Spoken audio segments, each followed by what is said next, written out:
Olá, vamos iniciar aqui essa gravação sobre esse novo capítulo do livro do Paul Krugman e outros, né? O título é Economia Política da Política de Comércio, do livro, né, tradicional dele, né, Teorias do Comércio Internacional. Eu queria só fazer uma observação bem rapidinho antes de começar a apresentação do capítulo, porque aqui nós entramos no campo já da análise, né? Não é análise de conjuntura, mas é o entendimento mais direto de como é que os países se relacionam politicamente, ou dentro dos Vocês países, estão me como ouvindo? estamos. Ah, tá. É porque eu tentei, se eu perguntou o meu nome, eu tentei falar aqui, mas o microfone estava ruim, não desbloqueou. Mas tá bom. Obrigada. Obrigado. Então, eu queria fazer uma observação, a seguinte observação. Tá? Nós fizemos todo um percurso sobre as teorias do comércio internacional e agora nós entramos numa discussão que a gente pode carregar ela para falar da situação dos Estados Unidos, da China, que são, né, os dois principais protagonistas atualmente do comércio internacional. E qual é a observação que eu quero fazer? Tá? E que não serve apenas para essa questão aqui da economia internacional, mas para qualquer situação na qual nós podemos fazer qualquer relação com os conceitos. Tá? Porque, geralmente, né, se tem uma preocupação muito grande de falar o seguinte: vamos aplicar o conceito, tá vendo? Vamos ver, tá vendo, como é que eu aplico esse conceito, em que situação, etc. Tá vendo? E os conceitos, tá vendo, geralmente, tá vendo, eles não se confundem com os objetos. Ele nunca se confunde com os objetos. Né? Por isso, se você pegar gente, né, mais qualificada que vai fazer essa discussão, tá vendo? Que vai tratar qualquer conceito de economia, seja preço, seja teoria do valor, etc., tá vendo? Vai ter a seguinte denominação: ó. Precisa de uma série de mediações, né, para você fazer a relação dos conceitos, das teorias com o mundo real, com o concreto. Né? Então, e aqui é um momento por excelência, tá vendo? Eu não vou tratar isso aqui, discutir isso aqui com vocês, porque levaria um pouco de tempo. Mas é um momento por excelência para vocês ficarem atentos a essa questão, tá vendo? De não confundir a teoria, né, os conceitos, com o objeto que a gente é preocupado, tá vendo, em compreender, né, como as relações comerciais, né, do Brasil com os Estados Unidos, do Brasil com a China, do Brasil com a Europa, aqui do Brasil com o Mercosul. Aí a gente vai ver, tá vendo, no percurso desse capítulo, tá vendo, porque um certo distanciamento, não é que não tenha relação com a estrutura analítica e conceitual, tá? Mas tem um distanciamento. Tá?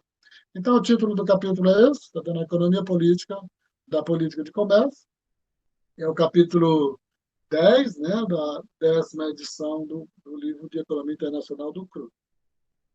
Eu vou fazer essa leitura aqui, tá, do jeito que está lá na introdução, tá dando, só para que vocês tenham, tá dando, uma noção do que é colocado, né, daquilo que nós tentamos enfrentar, né, quando vamos fazer análise do comércio internacional. Né? Eu vou ler aqui, acho que não dá para vocês lerem, que está um pouco pequena a letra aqui. Em 8 de novembro de 2005, os governos dos Estados Unidos e da China assinaram um memorando de entendimento pelo qual a China concordava, sob pressão estadunidense, em estabelecer cotas em suas exportações de vários tipos de vestuário e têxteis para os Estados Unidos. Por exemplo, a China concordou que em 2006 não mandaria mais do que 772 milhões de pares de meias para os Estados Unidos. Esse acordo aumentou significativamente o preço das meias e de outras mercadorias para os consumidores norte-americanos. Contudo, Embora a China estivesse disposta a entrar em harmonia com os Estados Unidos nesse ponto, ela empacou nas exigências estadunidenses de reduzir suas próprias tarifas aduaneiras em mercadorias manufaturadas e agrícolas. Tanto o governo chinês quanto o norte-americano, então, estavam determinados a perseguir políticas que, de acordo com a análise de custo-benefício desenvolvida no capítulo 9, né, o capítulo anterior, pro, produzissem mais custos do que benefícios. Claramente, as políticas de governo refletem objetivos que vão além das simples medidas de custo e benefício. Nesse capítulo, examinaremos algumas das razões pelas quais os governos não deveriam basear, ou de maneira alguma, baseiam sua política de comércio em cálculos de custo-benefício de economistas. Essa verificação das forças que motivam a política de comércio, na prática, continua nos capítulos subsequentes, né? No capítulo 11 e 12, que discute as questões características da política perante países em desenvolvimento e desenvolvidos, respectivamente. O primeiro passo para entender as políticas de comércio reais e perguntar quais as razões que existem para os governos não interferirem no comércio, isto é, qual é o caso para que haja o livre comércio? Com essa questão respondida, os argumentos para intervenção podem ser examinados como desafios para as suposições subjacentes no caso do livre comércio.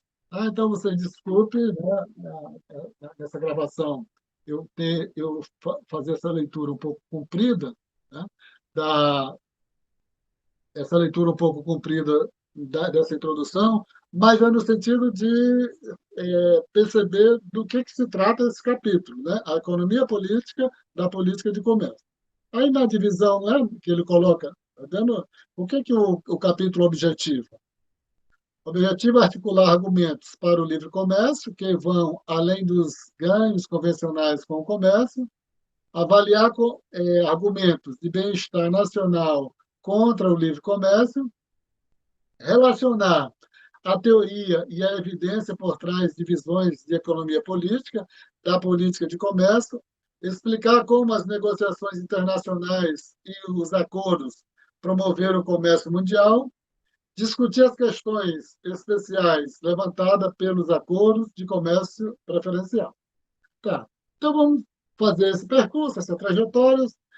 Não tem nenhum problema, tá dando no meio aí vocês falarem, porque não dá para levantar a mão meramente, porque eu não estou vendo vocês e nem a mão de vocês, etc. Né? Vocês podem, se vocês falarem, eu vou ouvir e vocês podem fazer as observações, entendendo?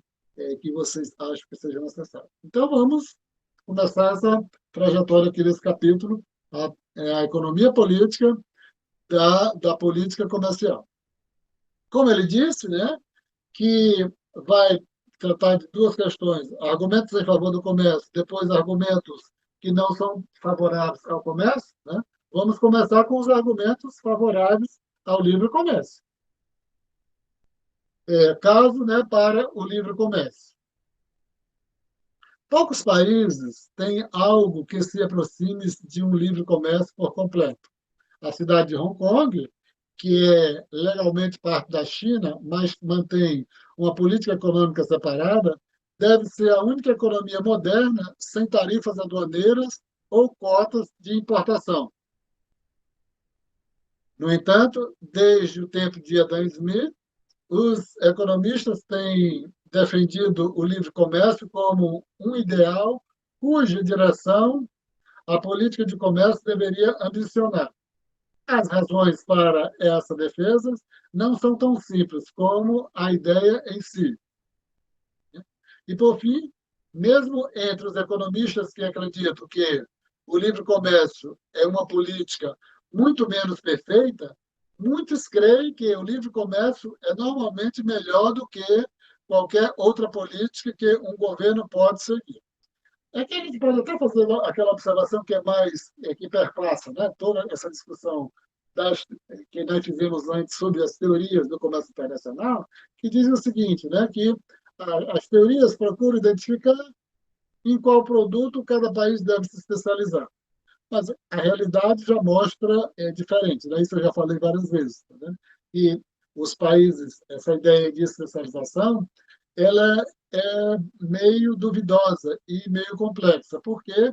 Porque aquelas mercadorias, aqueles produtos que os países exportam, eles também importam. Ou seja, se um país que exporta carro, ele também importa carros. Um país que exporta computadores, ele também importa computadores.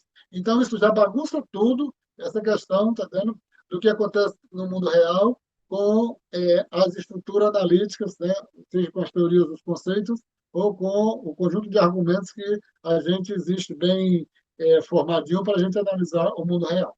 Então, ele está dizendo aqui, está dizendo que muitos do que você não encontra um país puramente com o comércio exterior totalmente aberto. Ele vai dizer que um dos grandes símbolos disso é Hong Kong, mas, de toda forma, Hong Kong tem suas políticas, né, específicas que nunca você, ou seja, você não vai encontrar um país que tem, né, seu comércio exterior completamente refém do livre comércio. Qual é a primeira seção que ele faz aí, né?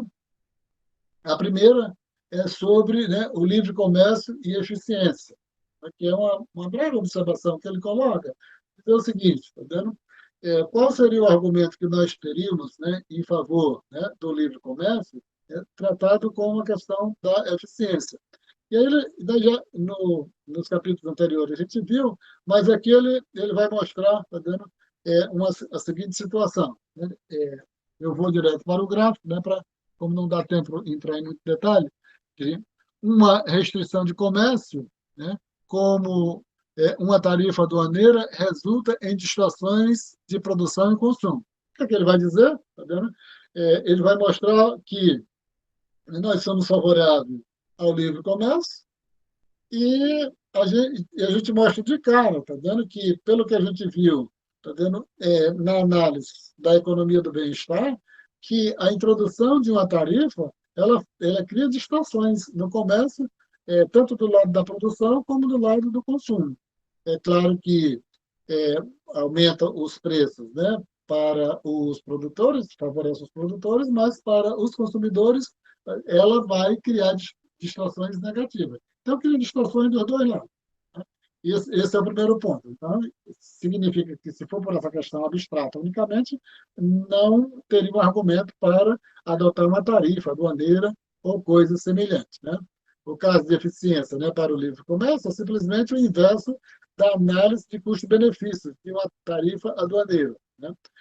Porque ele vai dizer, né, você quer eficiência, tá, então é o contrário de você pensar numa tarifa aduaneira, porque a tarifa aduaneira ela vai levar, vai ter como implicação distorções no comércio, como está aí no gráfico. Né? Então, na linha vertical você tem um preço e na horizontal você tem a quantidade. Então, você tem um preço com a tarifa, esse preço, o preço mundial, né? Ele sobe e, devido à subida do preço, tá vendo? Esses dois áreas, a churiada aí, está mostrando tanto a distorção no campo da produção como a distorção no campo do consumo. Aí vai dizer o seguinte, né, que o livre comércio, para reforçar isso, né, que o livre comércio, ele coloca essa tabela, né, acho que no livro fica mais claro, que vai dizer o seguinte, tá vendo? Quando você adota o livre comércio tem um impacto, então tem uma correlação do livre comércio com, né, benefícios de uma mudanças para o livre comércio ao redor do mundo em porcentagem ao PIB, né? Então ele está dizendo assim que a abertura do comércio nos Estados Unidos tem um impacto positivo de 0,57, União Europeia 0,61, etc. Entendeu? Eu coloco, como são dados, né? Não vou ter isso aí como um fator explicativo. Né? Estou só pegando os dados que ele coloca na tabela e ele mostrando que a abertura do livre comércio, ela leva, a adoção do livre comércio, ela leva os benefícios para o comércio.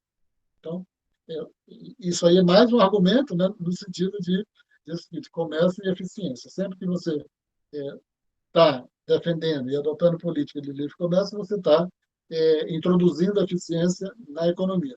Sempre que você adota qualquer coisa restrição, você está colocando distorções no mercado. Depois dessa seção, dessa subseção, né, de comércio e eficiência, ele vai para uma próxima seção, ganhos adicionais do livre comércio, né, que vai dizer o seguinte, né, que se você tem uma situação, né, um tipo de ganho adicional, envolve as economias de escala.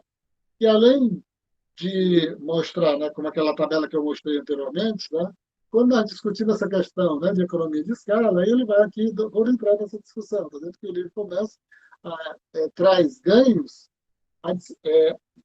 para além da abertura do comércio propriamente dito, né, porque você tem outras dimensões de conceitos da economia e dinâmica da economia que faz com que, com a abertura do comércio, o país passe a se beneficiar mais diretamente. Mercados protegidos limitam os ganhos de economia de escala externas ao inibir a concentração de indústrias, né? A gente já viu anteriormente o que são economias de escalas externas, né? São aquelas que formadas por pequenas empresas, mas com uma quantidade de produção muito grande, né? O volume de produção obtido pela somatória da produção da grande quantidade de empresas. Aí ele vai dizer o seguinte, que a proteção limita, né, que você tenha ganho de escalas externas, de economia de escalas externas, porque inibe a concentração industrial. Quando as economias de escalas são internas, elas não se fragmentam, não só fragmenta a produção internacionalmente, mas reduzindo a competição e aumentando os lucros, elas também levam à entrada de muitas empresas na indústria protegida. O que ele está dizendo? Né? Você tem uma indústria com determinado padrão de produtividade, você adota uma alíquota, esses preços sobem, e isso dá a possibilidade da entrada de outras indústrias, né? E faz com que enfraqueça o poder de mercado daquelas empresas que têm lá, e o enfraquecimento desse poder de mercado reduz, né, os benefícios que são advindos das economias externas, economias de escalas internas. Com o rápido aumento de empresas em mercados nacionais restritos, a escala de produção de cada empresa torna-se ineficiente. Então, o que ele está dizendo é que o livre comércio, né, internacional traz ganhos adicionais e, falando de forma inversa, as restrições, a adoção de barreiras ao comércio leva a economia a se tornar mais ineficiente, por vários motivos, tanto pela questão das economias de escalas externas, quanto pelas economias de escalas internas. Ganhos adicionais do livre comércio, né, continuando, uma forma relacionada de ganhos com o livre comércio envolve a tendência de empresas mais produtivas envolver-se com as exportações, enquanto as menos produtivas ficam com o mercado nacional. E isso que ele falando se você adotar no livre comércio. E se você tirar as barreiras, né, vai dar um sentido de maior eficiência para a economia, e aquelas economias mais sofisticadas, aquelas empresas mais sofisticadas, mais estabelecidas, elas vão estabelecer comércio com o exterior. Aquelas menos produtivas, menos estabelecidas, vão ficar fora do mercado. Isso sugere que uma mudança para o livre comércio faz a economia como um todo mais eficiente ao mudar a mistura industrial em direção às empresas com maior produtividade. Não existe consenso, né, sobre o quanto maiores os ganhos com o livre comércio realmente são. Mas aqui ele está colocando de uma forma geral, dentro dessa ideia, né, de argumentos em favor do livre comércio, e o livre comércio traz mais eficiência, né, para as economias. Primeiro foi visto, né, a questão do livre comércio e eficiência, agora Nós estamos na segunda lâmina, né, de ganhos adicionais do livre comércio. Aqui nós temos outro argumento, né, no sentido de derrubar as pretensões sobre a utilização de tarifas. Antes de entrar aqui, tá vendo? E eu estou dizendo que, para nós que somos muito próximos das discussões de desenvolvimento, que somos muito próximos das discussões sobre política industrial, tá vendo? Essa discussão, né, de livre comércio, ela não é tão adaptável, tá vendo, a essa discussão de um determinado grupo, né, que segue determinados autores, determinada linha de argumentação, né? Então, é claro que, tá vendo, você tem um conjunto esse conjunto de autores que defende o livre comércio, também diz o seguinte, né, que você pode fazer a política industrial justamente abrindo o comércio, né, como era o caso na década de 90, o presidente do Banco Central, o primeiro presidente do Banco Central do governo do Fernando Henrique Cardoso, né, que dizia o seguinte, né, que deveria tirar todas as tarifas porque você tornaria a nossa economia extremamente competitiva, né, porque ficariam funcionando, mantinham apenas aquelas que realmente tinham um grau, né, de tecnológico que pudesse competir. Mas tá vendo? Estou só fazendo esse parênteses, né, dizendo assim que tem essa argumentação é muito distante, tá vendo, de um conjunto de outros autores que defende política industrial, discute essa questão de desenvolvimento, tá? Fora dessa busca e defesa do livre comércio. Esse terceiro argumento aqui,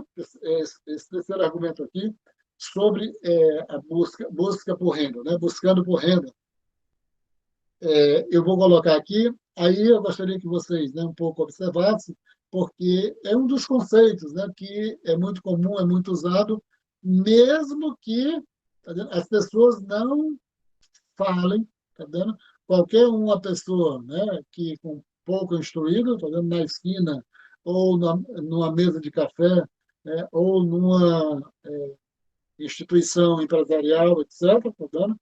Ou mesmo no campo político hoje, utiliza esse argumento de busca de renda. Vamos ver o que isso significa, né, para defender, tá vendo? Para ser contra qualquer restrição ao livre comércio. Quando as importações são restringidas por meio de uma cota em vez de uma tarifa aduaneira, o custo é, às vezes, ampliado por um processo conhecido como busca por renda, em inglês, né, muito conhecido por rent seeking. Ou seja, quem vai dizer o seguinte, quando você usa uma cota, você tem um aumento no preço das importações,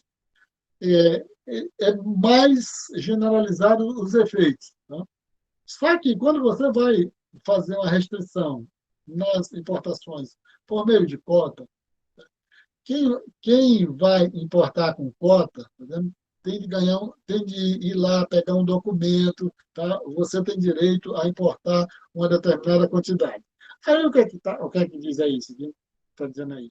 Que esses empresários, tá vendo, que ganham essa cota, tá? Eles não vão querer mais se desvencilhar, abandonar esses benefícios que eles obtiveram, né? Por isso que está um pouco associado aí a questão de busca de renda. Pode acontecer o que acontecer, não ser mais necessário a adoção das cotas, mas esses empresários eles não vão mais se desagarrar da cota que foi dada, né, que eles obtiveram para importar um determinado produto por um determinado tempo, né? Aí, associando isso com a busca de renda. Isso, só que, tá vendo? O conceito de rent seeking, né, busca de renda, ele não é aplicado só para a questão do comércio internacional.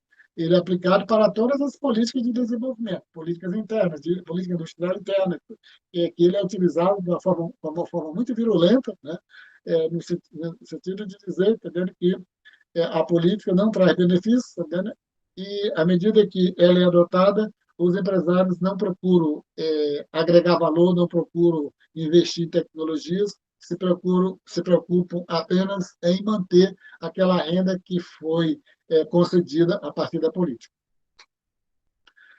Na economia, né, aí eu peguei uma coisa bem simplista mesmo, está dentro da internet, né? Na economia, a rent seeking, né, ou busca de renda, é uma tentativa de obter renda econômica pela manipulação do ambiente social ou político no qual as atividades econômicas ocorrem, em vez de agregar valor aos produtos. E aí, só para fazer, né, uma observação aí, tá? A respeito dessa teoria da rent seeking, né? Teoria da busca de renda, uma das pessoas, está vendo que tem o Tolleson, tem outro, está vendo? Mas tem uma pessoa que é mais conhecida, que ela foi diretora do Banco Mundial, que é a Anne Kruger, né? Então, ela tem um texto específico ali da década de 1970, tá? Um pouco como responsável pela construção desse conceito de busca de renda. Não é por isso, né, que não é por acaso que ela se tornou, né, diretora, pessoa importante do Banco Mundial por muito tempo, um pouco, né, para usar isso lá dentro do Banco Mundial para a construção das políticas, né? E só para verificar, né, que à medida que essa teoria foi desenvolvida, construída ali na década de 70, e nos anos 80, né, foi é, os anos 80 se constituiu num período mais duro, né, do Banco Mundial, tá dando de criticar as políticas de desenvolvimento, né, dos países em desenvolvimento no qual eles mantinham relação. Só a partir da década de 1990, né, quando eles se renderam, né, dizendo, poxa, tá vendo aquilo que aconteceu lá na Ásia, tá? Não foi tanto do jeito que nós estamos falando, não. Aí eles produziram um documento lá tentando explicar como foi que aqueles países asiáticos, tigres asiáticos, se desenvolveram lá. É um texto clássico do Banco Mundial, eu não sei, acho que é As a Miracle, ou Milagre Asiático em português, mas não é traduzido. Quem tiver interesse, tá vendo? É fácil de encontrar. Acho que eu tenho, tá vendo? Esse texto, né? Então, é o primeiro texto dentro desses organismos internacionais que reconheceu, tá vendo? Que os países asiáticos se desenvolveram não apenas, tá vendo, com essa ideia da liberdade de mercado, etc. Tá vendo? O papel do Estado, tá vendo, foi decisivo para que houvesse aquela transformação a partir dos anos 60 e dos anos 70. Mas o que é que eu estou dizendo aqui? É que o auge, né, do Banco Mundial foi nos anos 80, né, um pouco próximo ali, não sei precisamente quando foi que a Anne Krug foi diretora do Banco Mundial, mas também foi logo após é, a dureza, né, do Banco Mundial, logo após a construção do conceito de busca de renda, né, e foi internalizado dentro do Banco Mundial, que é completamente contra, né, aqui nós estamos tratando do livre comércio, né, mas é completamente contra os governos a fazer qualquer política. Eu não quero aqui demorar, tá vendo? Mas ah, tem um conjunto de conceitos, né, que foram elaborados na década de 1970, que são usados com uma violência muito grande, tá dando, contra quem defende alguma política estatal, né? Esse busca de renda é um, a teoria, né, da escolha pública é outra, né, que foi desenvolvida por uma pessoa, tá vendo? Por hábitos, tá vendo? Não tão comuns, tá vendo? Que a gente pode até dizer, tá vendo, que é uma pessoa bastante polêmica, que foi o ganhador, né, do Prêmio Nobel, eu não sei em qual ano, né, que é o James Buchanan, né, o grande responsável pela teoria da escolha pública. Além disso, você tem outras, né, mas eu estou dizendo que essas duas, tá vendo, de certa forma, é, se constituem no núcleo duro, tá vendo, de ataque frontal a quem defende qualquer um tipo de política, né? A rent seeking, busca por renda, e a escolha pública do James Buchanan. Aí ele dá exemplo, né, a respeito dessa questão da a cota, né, das tarifas aduaneiras de atum nos Estados Unidos. Né? Eu coloquei aí só porque ele menciona no livro. Aí você vê lá, tá vendo qual é o comentário que ele faz, se ele acha pertinente, eles, né, os autores aí, o Krugman, o Obstfeld e o Médici, se eles acham interessante ou não os Estados Unidos com essa cota de ato mais recentemente, né? A gente lembra de uma cota muito forte que os Estados Unidos adotou, tá vendo, ali em meados dos anos 2000, não sei se foi 2003, 2004, tá vendo, e teve algum problema na economia dos Estados Unidos e eles elevaram bruscamente, tá vendo, a cota, né, de laminários de ferro. Aí eu não sei a terminologia, etc. Tá vendo? Então, quem quisesse exportar para lá, tá vendo, lâminas de ferro, eu não sei como é o nome, né? Mas era lâmina. E, além daquela cota, né, teria de enfrentar impostos muito altos. O caso aqui, tá vendo, nós temos agora especificamente, vimos os argumentos econômicos, né, a questão da eficiência, a questão da das distorções do mercado, essa questão da busca de renda. Né? Agora, nós temos os argumentos no campo político. Né? Diz o seguinte: como é que você enfrenta essa situação de que, considerando que aquilo que a teoria diz não é igual no mundo real, que os países são fechados, adotam muitas restrições ao comércio e tudo, e como é que é compreendido isso a partir do campo político, a partir do campo político. Existem duas teorias, né, que vão dizer o seguinte: né, esse negócio funciona assim, do jeito que nós não queremos, mas nós explicamos pela teoria do eleitor mediano e pela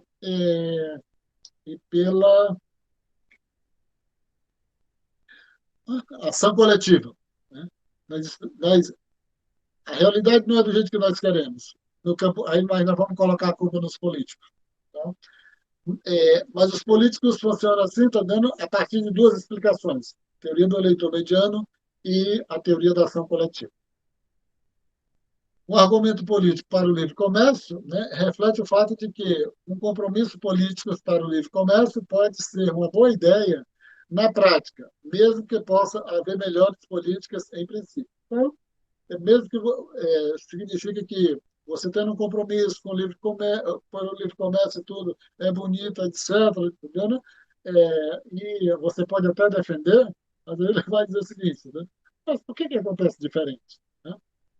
Mesmo, né, com sofisticados, ah, o, esse primeiro ponto aí, né, eu vou só comentar mais esse primeiro ponto aí.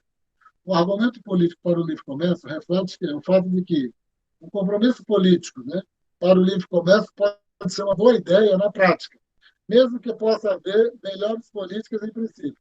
Então, se você tem uma política industrial que, em tese, tá vendo, seria muito sedutora, se você tem uma política de desenvolvimento, a questão de qualificação de mão de obra, coisa parecida, mas, tá vendo, mesmo existindo isso, tá vendo, no campo político, tá vendo, é favorável, é mais sedutor você ter uma argumentação, tá vendo, de política de livre comércio. Né? Então, dizendo o seguinte, né, e isso aí é bastante favorável.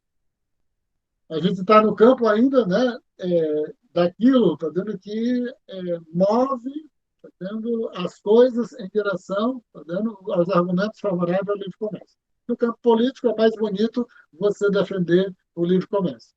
Outra coisa, tá vendo, que é bastante sedutor, vai dizer o seguinte, tá vendo? Mesmo da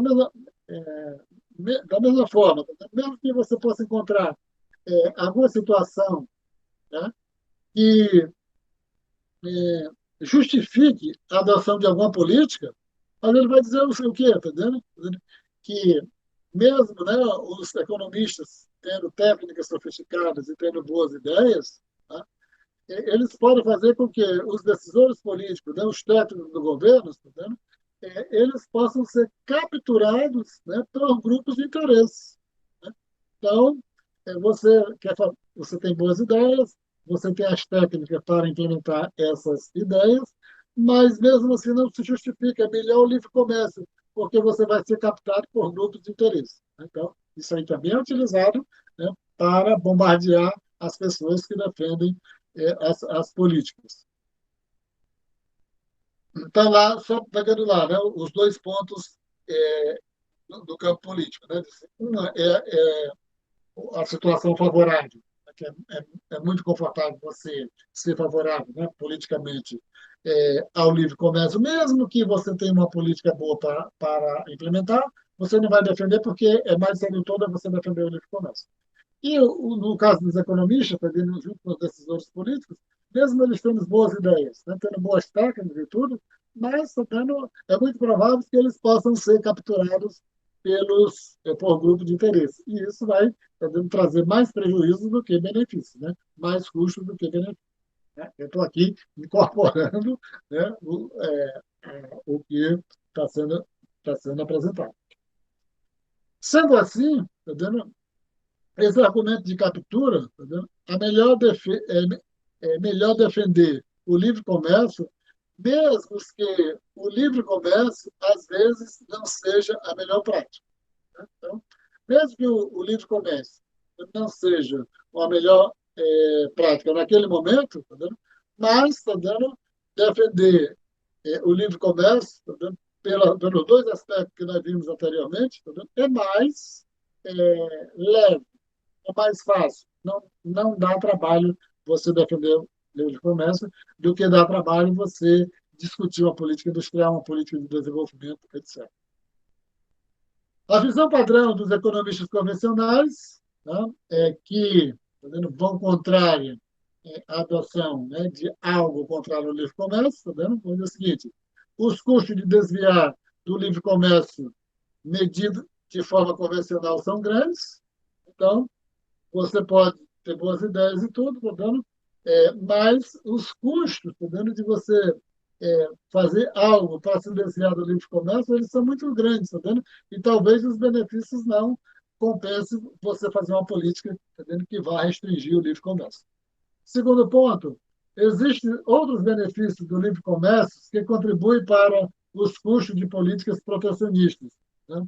Então, vai dizer o seguinte, né? Além da questão da eficiência, né? Você ainda tem outros benefícios, tá vendo? Que podem superar em muito, tá vendo? Os custos das políticas protecionistas. E qualquer tentativa de buscar desvios sofisticados do livre comércio será subvertida pelo processo político, né? Ou pela captura por grupo de interesse, ou por a questão, tá vendo? Dessa situação que nós temos hoje, tá vendo? Das pessoas defenderem combate à corrupção, né, como uma estratégia política, né, que às vezes tá vendo, as pessoas, tá vendo, muitas pessoas fazem isso tá vendo, de boa vontade, né, de má fé não. Né? As pessoas mais instruídas tá vendo, sabem que tá vendo, defender a bandeira de defesa de combater a corrupção é muito utilizado, tá vendo, de forma malandra, né, no sentido de atacar as políticas. Né?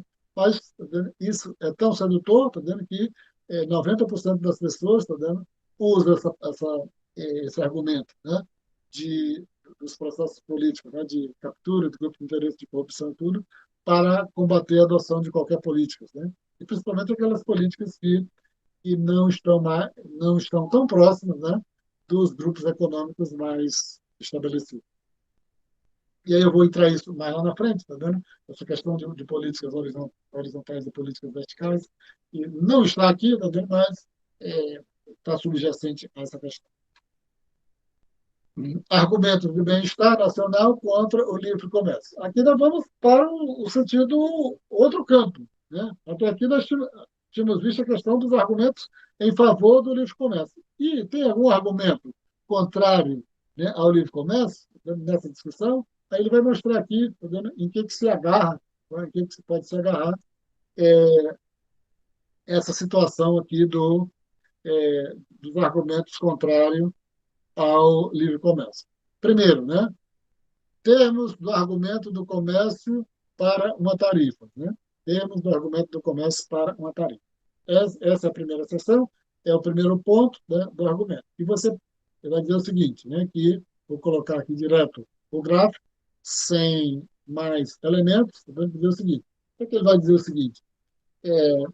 Foi calculado ao longo do tempo, tá vendo, que você pode ter ter alguma tarifa de importação, tá?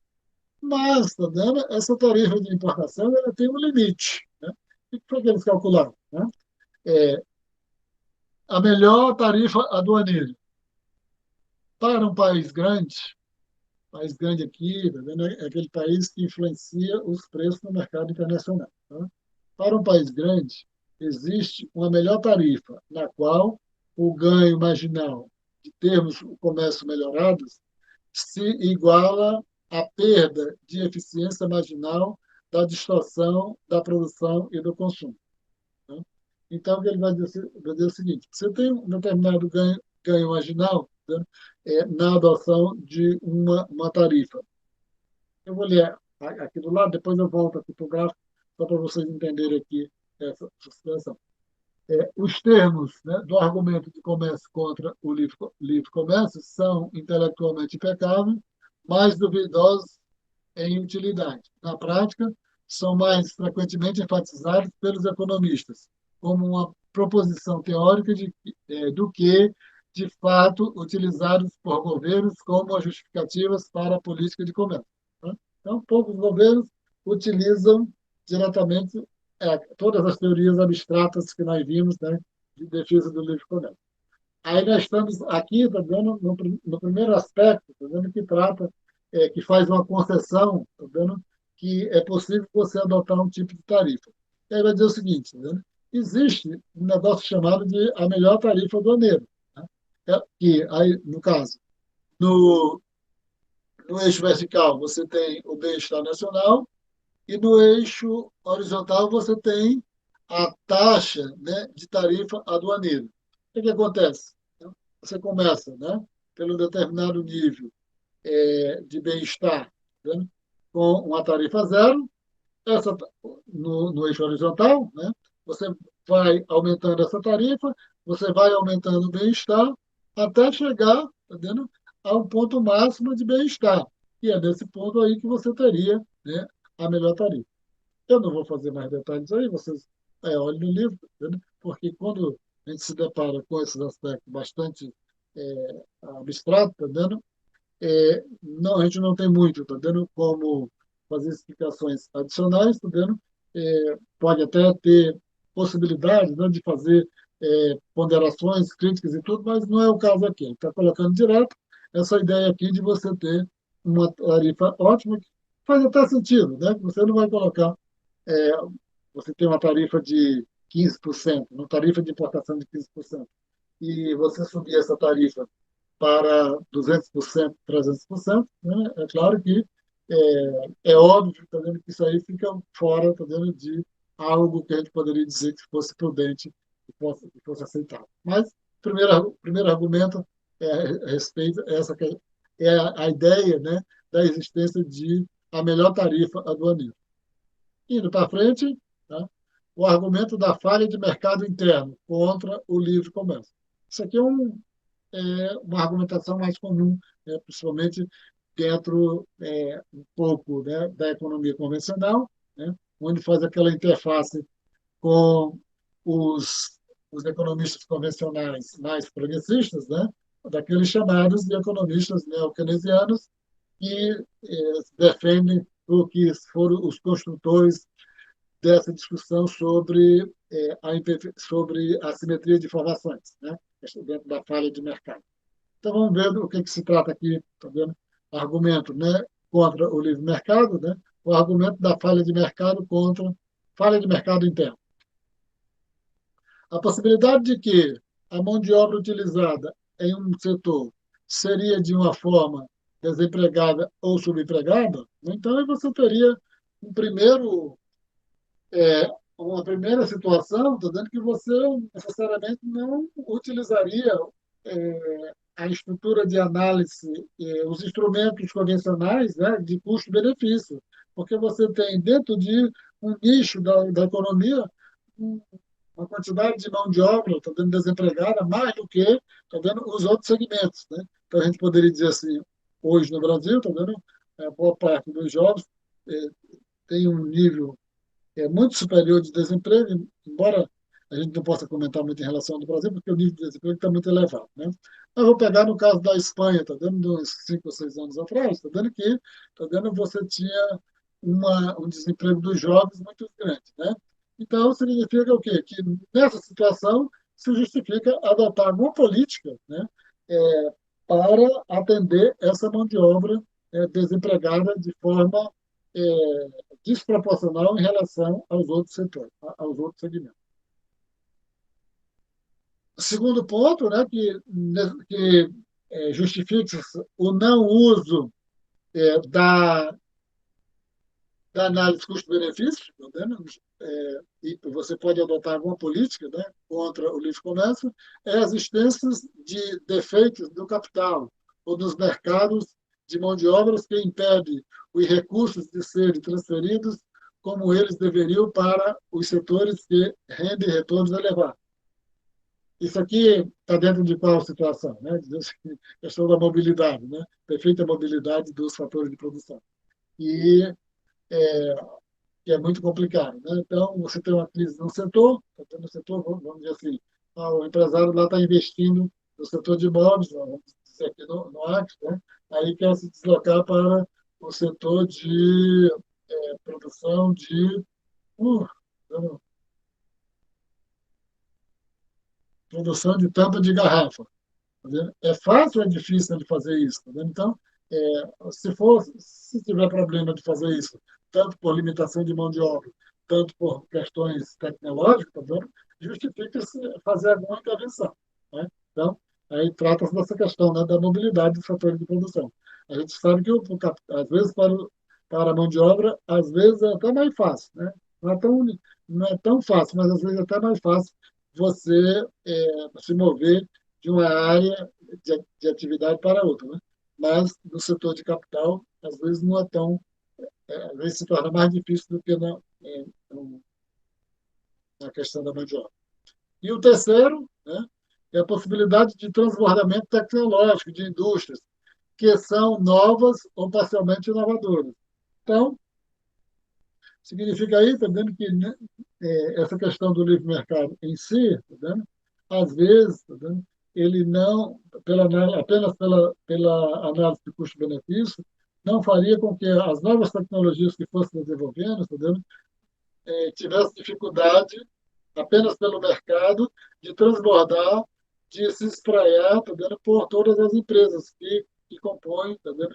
Aquela atividade econômica, aquele setor industrial. Tá? E o mercado fazendo estando numa situação, né, que não facilite o transbordamento tecnológico, até que seria possível, né, você adotar alguma medida. Então, a gente pode considerar isso aí como a ideia de concessões, né, do, da teoria econômica pesada, para fazer alguma coisa, né, diferente do que propugna a defesa do livre mercado. Aqui, né, ele vai mostrar só a questão do gráfico, e eu vou passar aqui, e o argumento do fracasso do mercado nacional para uma tarifa aduaneira. Né? Vai dizer o seguinte, se a produção de uma mercadoria frente benefícios sociais extras medidos, né, no painel, né, lá embaixo, né, no painel, no gráfico de baixo, pela área C, não capturadas como excedente do produtor, uma tarifa aduaneira pode, né, aumentar o bem-estar. Né? Então, eu vou só, eu não sei qual é a página que está lá, tá vendo? Mas vocês verificarem que, tá vendo? Você pode ter uma situação, tá vendo? Na qual, tá vendo? Você tem uma dificuldade do mercado, uma limitação do mercado, né, de fazer com que o bem-estar nacional da economia sejam plenamente maximizados. Né? Aí você poderia ter uma tarifa no sentido de minimizar essa situação, tá? Essa fraqueza interna do mercado, para poder um pouco tá vendo, potencializar o mercado interno. A, a falha, né, o argumento da falha, né, do mercado interno contra o livre comércio é um caso particular de um conceito mais geral conhecido como teoria do segundo melhor. Caramba, vou falar dessa teoria do segundo melhor, né, que defende a adoção de alguma política. Eu quero passar um pouco rápido, mas eu vou ver se eu consigo dizer, tá? O que isso significa aqui, né? A teoria do segundo melhor, uma política de intervenção é desejável em qualquer mercado, somente se todos os outros mercados estiverem funcionando corretamente. Então, você tem uma situação na qual, tá vendo, você identifica um problema no mercado específico, né?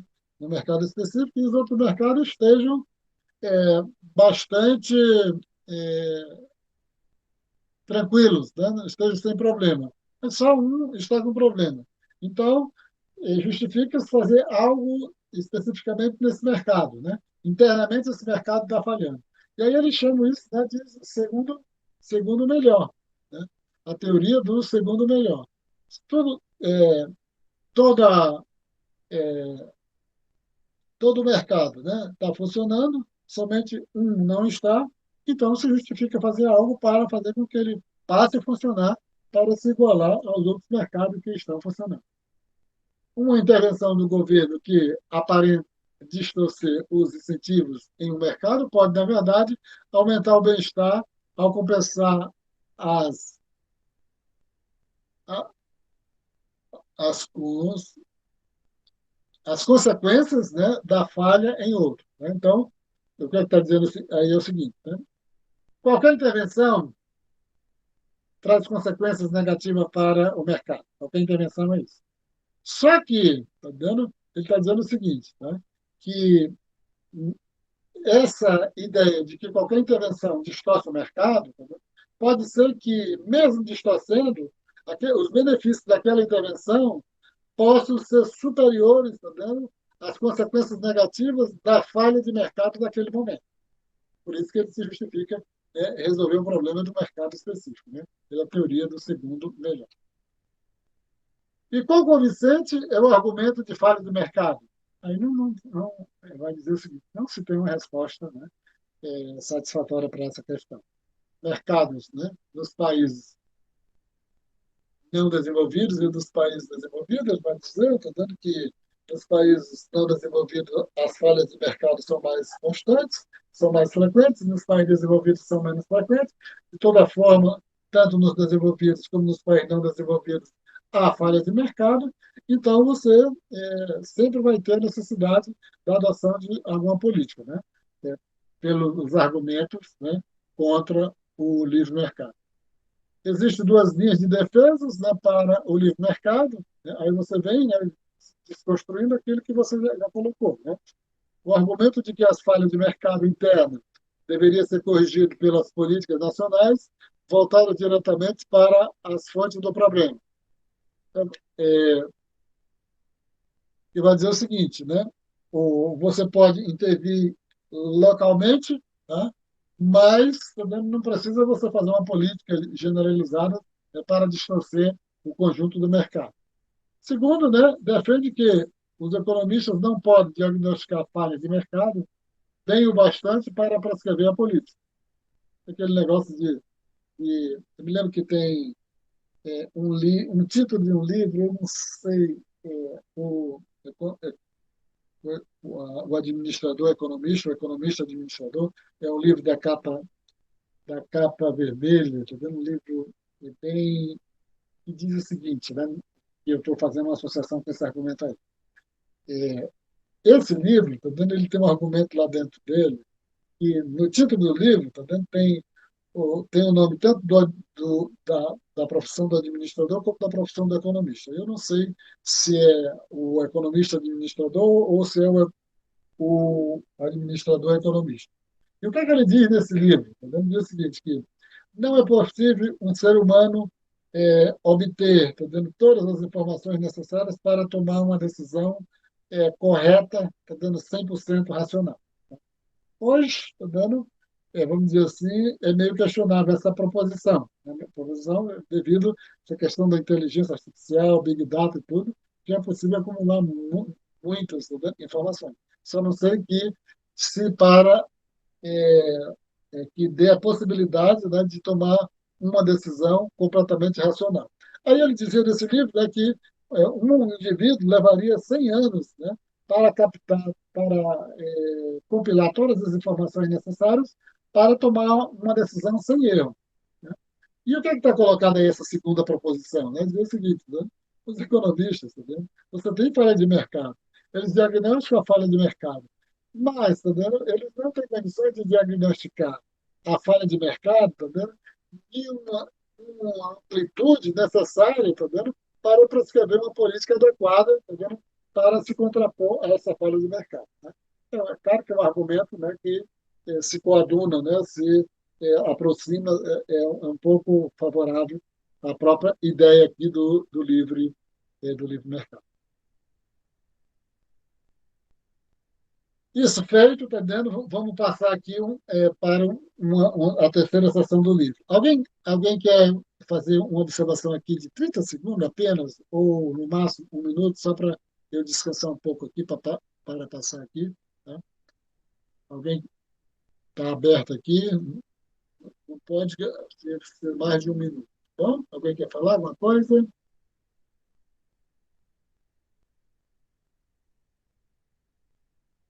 Estão dormindo? Deixa eu ver quem está aqui que perguntar se está dormindo. Graciane está dormindo. Não, professor. Ellen Tô está aqui. dormindo. Tô aqui. Isabelle está dormindo. Ainda não. Robson está dormindo. O professor Robson já dormiu. Então, vamos aqui. Então, vamos passar Oh, agora não. para a próxima sessão. Tá? Até agora nós vimos os argumentos favoráveis ao livre mercado e os argumentos contrários ao livre mercado, mas no final foi desconstruído esses argumentos. Tá? Agora nós temos um item aqui, distribuição de renda e as políticas de comércio. A gente viu lá nas teorias, né, que a maioria das teorias elas não se preocupam com a questão da distribuição de renda. Embora eu não utilize todos os capítulos que faz essa discussão, mas apenas foi visto lá na teoria neoclássica do comércio internacional, que vai dizer o seguinte, né? Quando você aumenta o preço de uma mercadoria, quem se beneficia dessa mercadoria é aqueles fatores de produção que são utilizados intensivamente na produção daquela mercadoria e vai prejudicar aqueles fatores de produção, né, que não são utilizados intensivamente no mercado. Mas é uma coisa bem abstrata, tá vendo? Mas o certo é que, do ponto de vista das teorias do comércio internacional, você não tem uma grande foco nessa questão da distribuição de renda. Vamos aqui nessa questão, né, do comércio propriamente dito, né, relacionado com a política. Como é que se posicionam os economistas, como é que se posicionam os políticos, né, frente a essa questão, tá, do comércio internacional, já que o comércio internacional é muito distante do que propugna a teoria do comércio internacional. Você não tem uma liberdade completa, você sempre tem restrição. Por que alguns setores são protegidos aí? Vamos ver quais são as explicações que tem, né, para essa infelicidade, né, de quem defende a liberdade completa do livre comércio. Vamos lá. Como as preferências individuais se juntam para produzir a política de comércio que vemos de fato. Tá? Então, você tem aqui, tá vendo, que, no geral, sempre que alguém vai propugnar uma política de comércio, seja para liberar o comércio, seja para adotar alguma restrição, a pessoa vai dizer o seguinte, né? Essa política vai afetar o bem-estar nacional, não é para um grupo específico. É muito difícil você ter uma política capaz de fazer isso, tá vendo? Mas tá vendo? Não é possível, a partir, tá vendo, de a elaboração, tá vendo, de uma lógica de política pública, alguém que vai se transformar em lei, né, para ser implementada, alguém não dizer que essa política é para beneficiar a todos. Eu, fazendo um parênteses, tá vendo? Isso aí, tá vendo, é o cerne, né, da formação do Estado moderno, do Estado capitalista, a partir do século XVI, XVII, XVIII, né, com o Hobbes, né, com o Locke, Rousseau, etc., tá vendo, que tá vendo, acharam essa forma, tá vendo, mágica, né, de uma linguagem, tá vendo, do Estado que não especificasse, que não particularizasse aquilo que ele vai fazer. Então, você tem a Constituição é para todos, você tem as leis abaixo da Constituição é para todos, você tem uma política, né, de salário mínimo, tá vendo? É para o benefício da sociedade, você tem uma ajuda, né, para os empresários, é para o benefício da sociedade. Né? Mas o que, é que eu estou colocando aqui, tá vendo? Que está sendo colocado aqui, é que você tem essa clivagem. Né? Como é que você vai lidar com essa questão mais pejorativa, né? Daqueles que são contrários às políticas, né? De dizer que tudo se resume ao atendimento de interesses de grupo. Né? Tudo se resume a isso. Mas aí, a situação que está colocada é essa, tá vendo? Mesmo a gente achando que isso não se resume unicamente com isso, vamos ver como é que como é que é tratado isso, né, dentro da economia, dentro da economia, mas especificamente no campo político, né, para combater e lidar com essa discussão da adoção ou não, né, de uma política de livre comércio ou de uma política de restrição ao comércio. Primeira teoria, né, que eu tinha falado lá atrás, né, diz o seguinte, tá?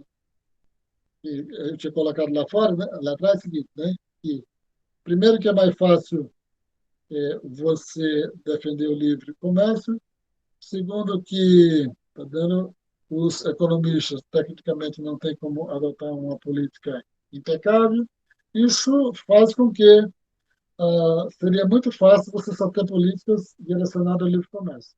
No entanto, está vendo como você vai ver isso, está vendo? Você tem políticas que protegem certo setor, outro setor e tudo. Então, mas como é que isso acontece se você não tem uma argumentação para que justifique que seja possível os setores serem protegidos? Então, vamos para o campo político, né?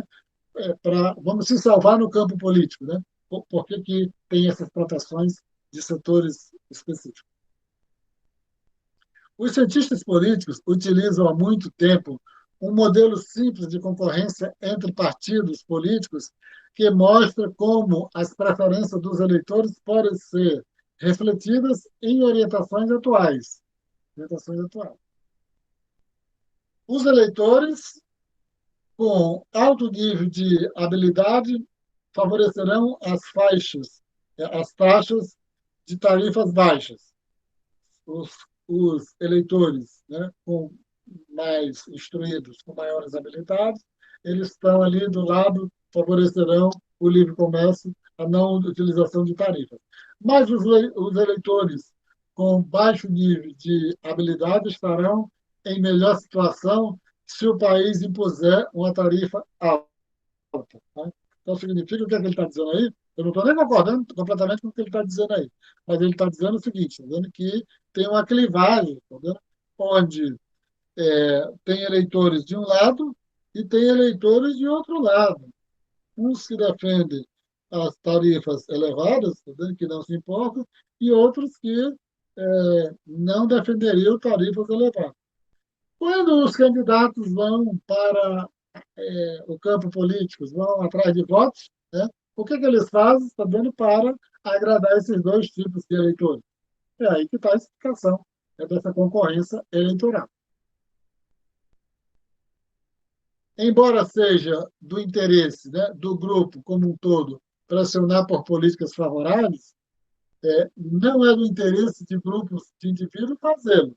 Então, vamos dizer assim, embora os consumidores fossem favoráveis à abertura do comércio, né, eu não saberia dar um exemplo, né, de um setor que é protegido hoje, mas vou dar esse exemplo mais lá na frente. Mas tem algum setor que é protegido, tá vendo? Então, a maioria é favorável ao livre comércio, mas tem um setor específico que é protegido. Aí ele vai dizer o seguinte, tá vendo? Dizer o seguinte, se isso acontece, tá vendo? Como é que os políticos que se candidatam, que vão atrás de votos, como é que eles se posicionam nesse meio? Se posiciona. Ele vai utilizar a chamada teoria, né, do eleitor mediano, a teoria do eleitor mediano. Ou seja, eu não vou atrás de, eu posso ir até atrás de voto, mas eu não vou me apresentar, tá vendo, como um candidato que esteja defendendo amplamente, que esteja lá no espectro, tá vendo, do lado mais extremos daqueles defensores do livre comércio, e eu também não vou atrás de votos, tá vendo, porque eu não vou me eleger, né, se eu vou para captar os votos, tá vendo, daqueles eleitores que estão no espectro mais extremo, tá vendo, defendendo a proteção de tarifa. Tá vendo? Então, os políticos vão para o eleitor do meio, que indo para o eleitor mediano, significa que tanto os eleitores que estão para um lado como os eleitores que vão para o outro vão ter de se aproximar, tá vendo? E ir voltando de quem está mais próximo do centro, né? Então, essa é a primeira explicação para dizer o seguinte, né? Por que que, mesmo tendo, tá vendo, um ambiente muito favorável de defesa do livre comércio, os políticos não se apresentam assim. Primeira explicação vem pela teoria do chamado eleitor mediano. Segunda teoria, a teoria da ação coletiva, né? É a lógica, a teoria da ação coletiva, tá? Ele é mais famosa, né? Nesse livro aí do livro do Marco Aurélio, né? Lógica da ação coletiva. Eu acho que ele foi traduzido ali no início da década de 1990, que vocês aqui não eram nem nascidos. É um livro é um livro muito grande, eu acho que eu tenho até aqui, tá vendo? Eu devo ter esse livro. É um livro que não é tão fácil de fazer a leitura, e ele vai dizer o seguinte, tá vendo? Vai dizer o seguinte, e aí eu não vou entrar em detalhes porque não tenho como aqui, tá? Eu vou dizer o seguinte, tá? Lógica da ação coletiva. Vamos pegar o exemplo lá dos Estados Unidos, né? E aqui no Brasil também. Aí eu vou colocar algo aqui, né? Vou colocar o seguinte, por que que os consumidores, estão dizendo que é a grande massa da população, ele não tem um político que defende os consumidores? Porque os consumidores, estão dando, os direitos dos consumidores, estão dando, eles são direitos difusos, tá vendo, em toda a sociedade, né?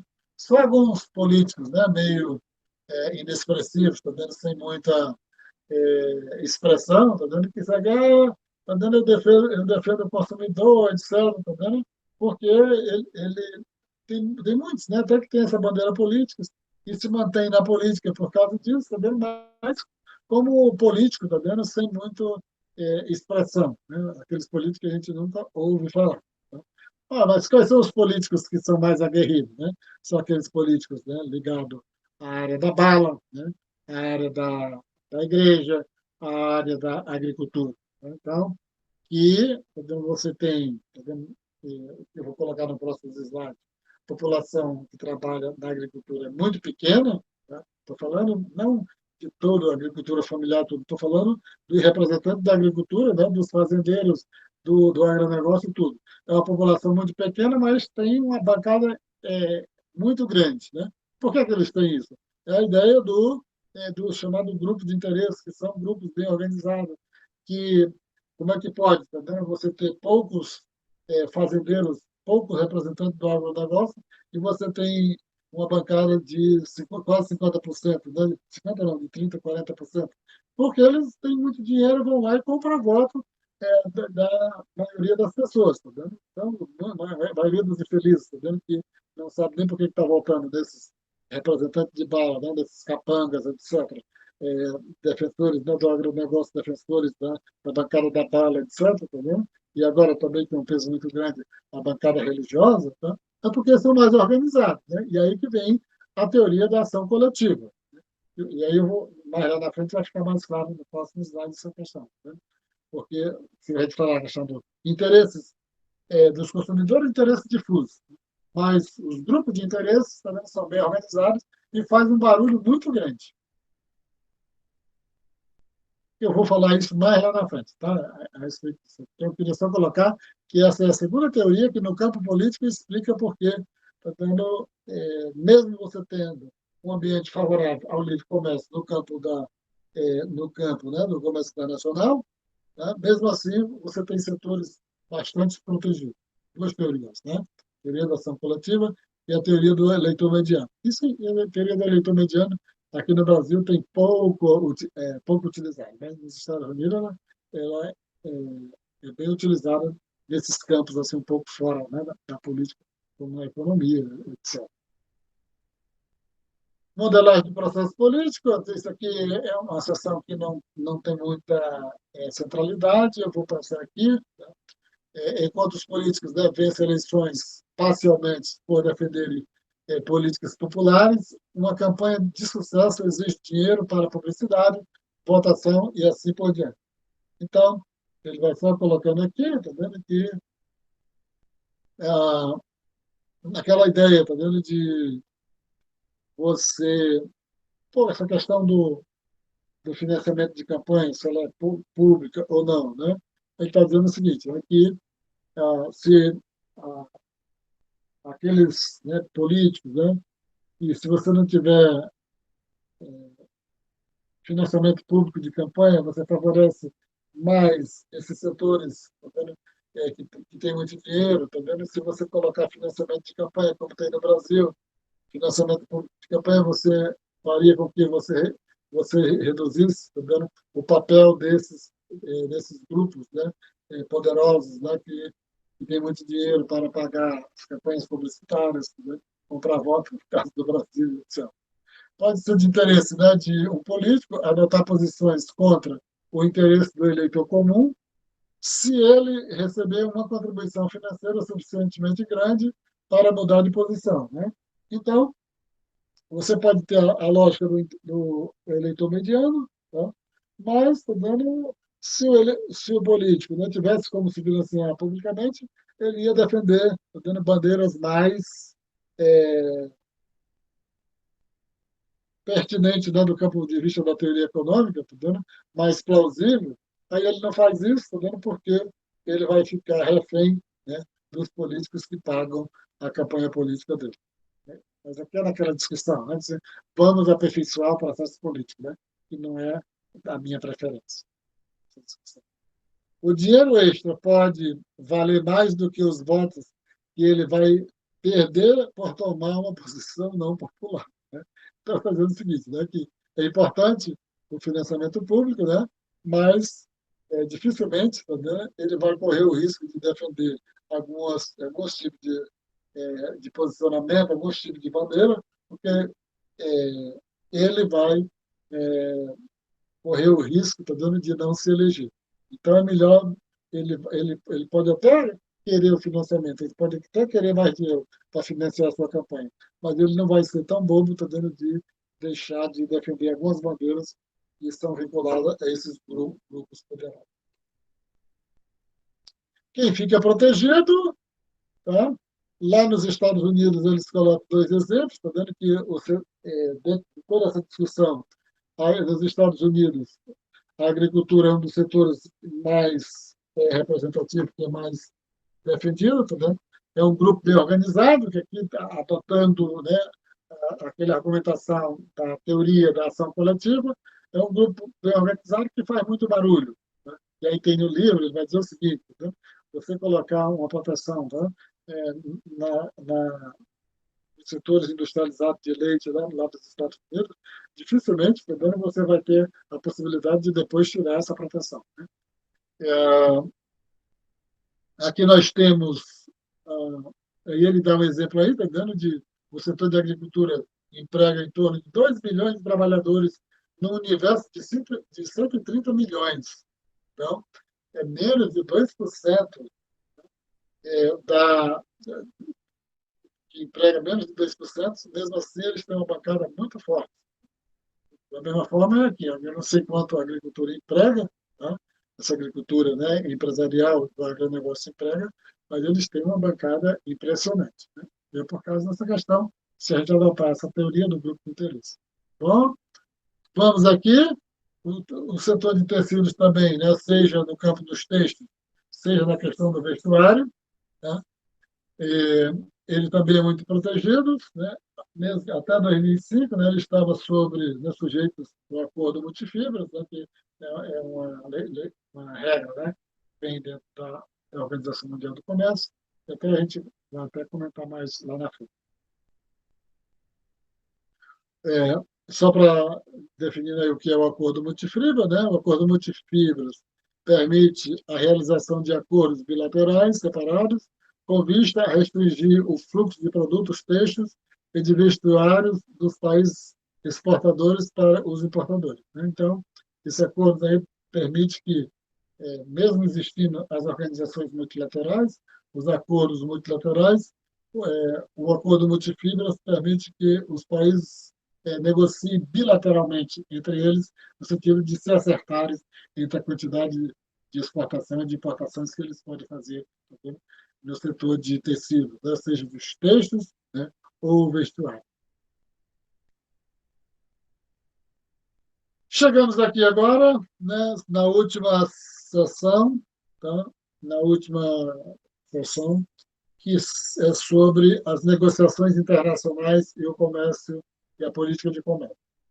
Ele coloca aí, eu coloquei aí, peguei, né, um pouco para avançar na discussão, esse gráfico, né, referente o nível das tarifas alfandegárias, das tarifas de importação nos Estados Unidos, tá vendo?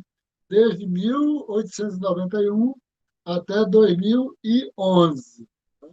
O que é que chama atenção aí, né? O que é que chama atenção aí nesse gráfico? Período de maior queda, período de mais elevado. Quem poderia ir para me dar um refresco aí, olhar para o gráfico e dizer alguma coisa? Quem está acordado aí que poderia falar sobre o que chama atenção, né? A tarifa de importação nos Estados Unidos desde 1891. O que chama mais atenção aí para vocês?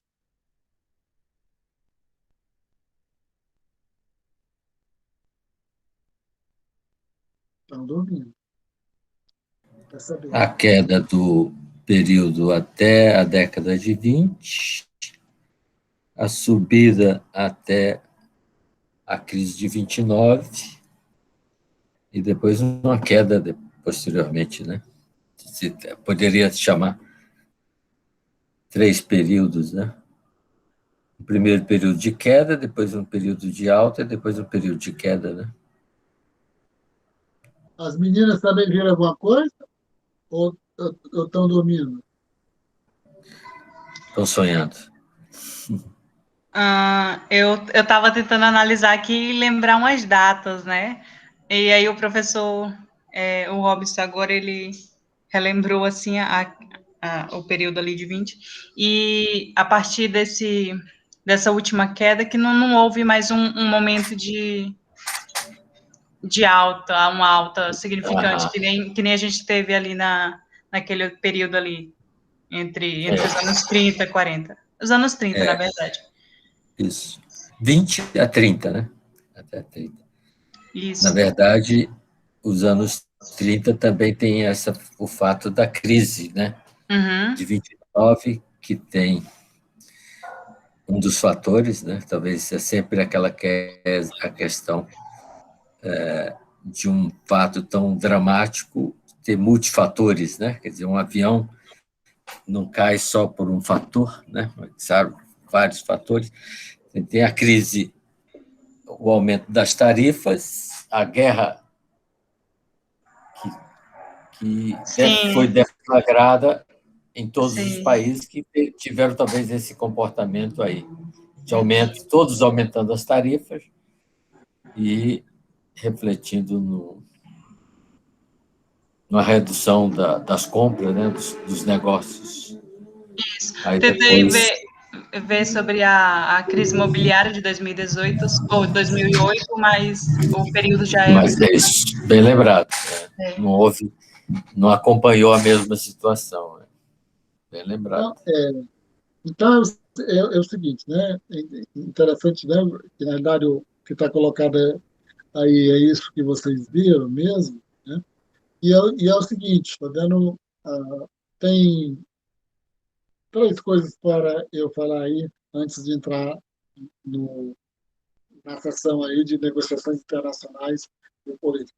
Primeiro é que, na tradição dos Estados Unidos, eu não sei se em outros países também como foi, isso vocês depois, por curiosidade, podem buscar, e a origem dos impostos, tá vendo? Eles vêm do comércio internacional, tá? Da questão das importações. Isso aí é um aspecto, né, que mostra, né, que você vem de uma situação na qual as tarifas eram elevadas. Depois, quando foi criado, né, o imposto de renda, etc., aí mudou a situação. Isso é uma primeira observação. Segunda, né, é que é impressionante, né, como você verifica aí, logo no final da Primeira Guerra Mundial, essa queda muito brusca, correto? Que uma média muito baixa aí, próximo de 20%. Não vou, eu vou tratar dessa questão desse pico, tá vendo, que vocês identificaram aí de 1930 lá para frente, tá? Mas queria só demarcar aí essa questão que vocês viram. E a outra, tá vendo? Uma observação que eu vou deixar é que, como a tarifa é um aspecto importante, né, nessa questão da restrição do comércio internacional, pela essa própria curva aí dos Estados Unidos, tá vendo? Você verifica que tem um declínio ao longo do tempo, né, da utilização de tarifas como instrumento de restrição do comércio internacional. Isso está longe de dizer que a redução das tarifas, tá vendo, tenha eliminado as restrições, tá, para o estabelecimento do comércio. Então, isso não, necessariamente não quer dizer, tá vendo? Porque vieram, tá vendo? Então, quando a gente entra nessa discussão, tá vendo? Em outros capítulos, né, anteriores, vai dizer o seguinte: agora você tem, além das tarifas, você tem o quê? A questão do trabalho escravo, você o uso do trabalho escravo, você tem a questão ambiental, você tem a questão técnica, né? Então, o setor de química na Europa, ele adotou um procedimento, e aí você me desculpe que eu não sei o nome específico, tá entendendo? Da sigla, né? Mas eles adotaram, tá entendendo, um procedimento do uso, né, daqueles produtos que usam produtos químicos, e para entrar lá na União Europeia, tá entendendo? As empresas que exportam para lá geralmente precisam ter, tá entendendo, uma representação lá para poder cumprir com todas as exigências. É bastante complicado, né? Você vender produtos, tá vendo, que utilizam, tá vendo, essa parte de química lá para a União Europeia. Né? O que eu estou dizendo é que as restrições tarifárias que foram caindo ao longo do tempo devido às negociações internacionais, elas foram sendo substituídas, essas dificuldades foram sendo substituídas por outros entraves, né? Que eu coloquei. Questão de meio ambiente, questão técnica, questão do trabalho escravo. E quando a gente vê algum texto específico, tá vendo, a respeito disso, a gente vê que tem muita coisa, né, que restringe o comércio além, tá vendo, das tarifas. Visto isso, tá vendo, esse gráfico, vamos aqui para frente, né? Uma grande liberalização do comércio pós-guerra foi alcançada por meio de negociação internacional, né? O gráfico aí mostra, né, que você tem uma grande liberalização no comércio a partir da Segunda Guerra Mundial, 1945 para frente. Isto é, governos concordavam em envolver-se em redução mútua, né, da tarifa aduaneira. Vamos para frente. Aí, primeira, olha, eu vou falar aquele pico lá, tá vendo, da década de 30, tá? Especificamente do ano de 1930. Vou falar lá na frente. Não esqueça, tá vendo? E a ponta daquele gráfico está furando aí a tela do computador de vocês a parte de cima. Primeiro tópico que ele coloca aqui, né, faz uma abordagem sobre as vantagens da negociação, tá vendo? Existem ao menos duas razões pelas quais é mais fácil baixar as tarifas aduaneiras como parte de um acordo mútuo do que como uma política unilateral. Quais são, tá vendo, essas duas razões? O acordo mútuo ajuda a mobilizar apoio para o comércio mais livre, né, tanto externamente como internamente, porque se você faz um acordo mútuo e traz para ser aprovado dentro do país, no Brasil parece que não precisa ser aprovado pelo Congresso Nacional, mas nos Estados Unidos precisa, então isso é mais fácil de você, tá vendo, aprovar internamente. Então, a legitimidade é maior. Segundo, tá vendo? A vantagem da negociação coletiva. Acordos negociados de comércio ajudam os governos a evitarem entrar em guerras comerciais destrutivas. Então, essa questão das guerras comerciais é um tema bastante frequente, tá vendo? Intenso no comércio, tá? Porque isso, no Brasil especificamente, tá vendo? Ele passou a tomar uma certa dimensão, em um determinado momento, que eu não sei a data, quando o nosso ministro da Economia, o Guido Mantega, ele disse que você estava entrando num processo de uma guerra comercial. Você tem uma situação, né, de alguns analistas, né, que acham a, que a China está dando, a taxa de câmbio da China sempre está dando, é uma coisa que é difícil você competir com a China por causa da taxa de câmbio e outros fatores.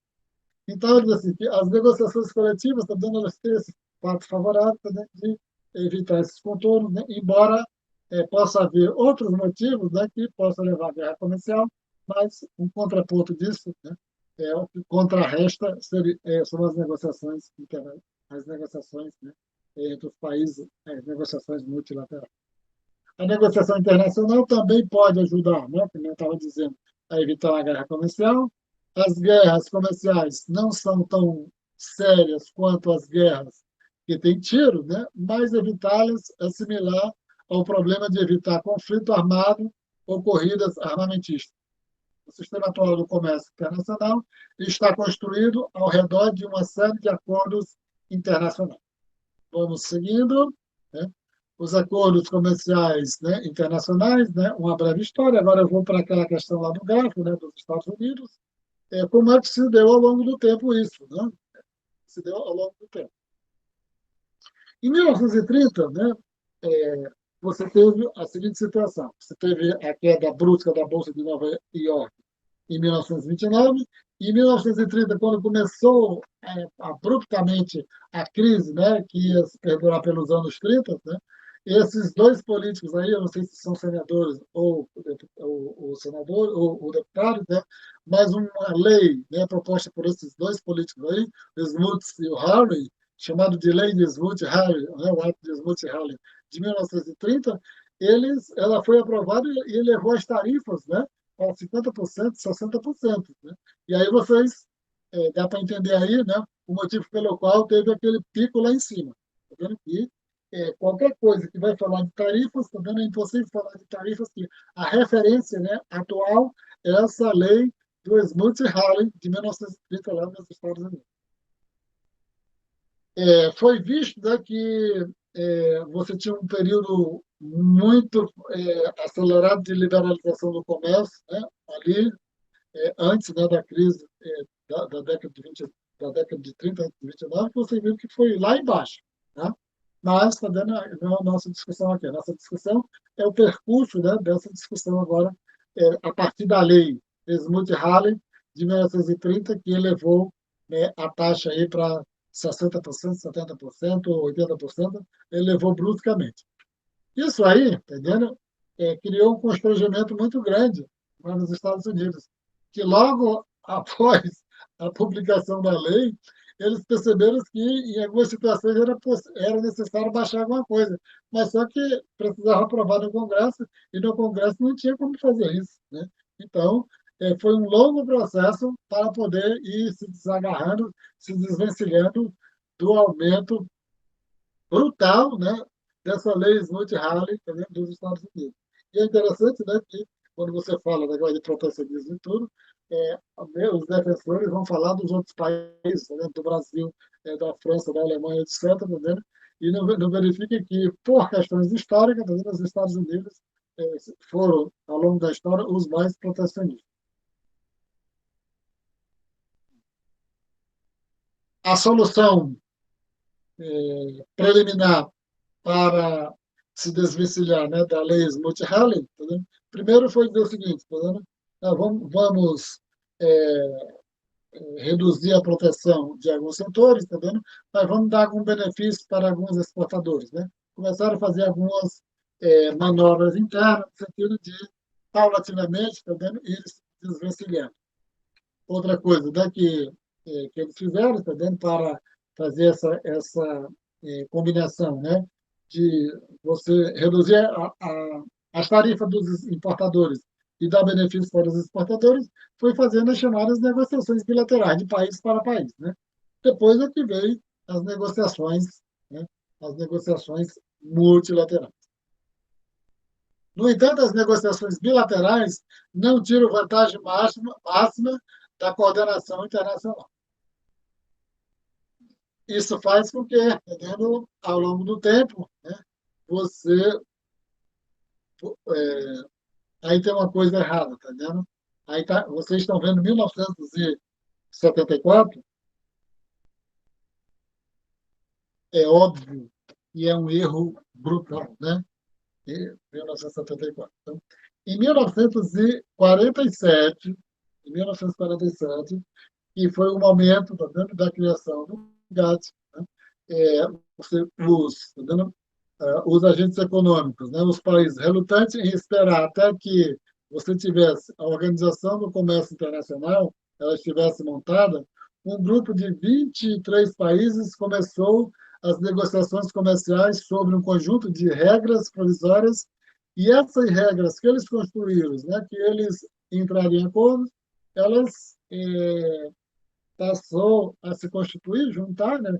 Não, o que nós vamos fazer com essas regras, né? Eles criaram um nome, né, de Acordo Geral sobre Tarifas Aduaneiras e Comércio, né? Ou GATT. Em inglês, acho que é General Agreement Trade and Tarifas, né? Mais ou menos assim. E aí, tá vendo? O GATT, tá vendo? Não era uma organização, não era nada, era apenas, tá vendo? Um conjunto de regras provisórias, tá vendo? De para fazer com que melhorasse, com que os países pudessem fazer acordos, né, entre si, e não acordos bilaterais, mas começassem a fazer acordos multilaterais. A proposta que teve, né, de criação da Organização Internacional do Comércio em 1944, no final da Segunda Guerra Mundial, foi barrada pelos Estados Unidos. Os Estados Unidos não deixou que fosse criada. Então, entendendo, o arranjo que foi criado depois, em 1947, foi o GATT, né, que foi que tese, né, é apenas um conjunto de regras. Ele não tem poder de nada, né, de poder de fiscalização nem nada. Os países chegavam e diziam assim, a partir dessas regras, vamos fazer um acordo, né, e a gente obedece espontaneamente essas regras que foram estabelecidas. Uma forma de pensar sobre a abordagem, né, do GATT-OMC ao comércio é utilizar uma analogia mecânica, né? Analogia mecânica. Ou se dizer o seguinte, né?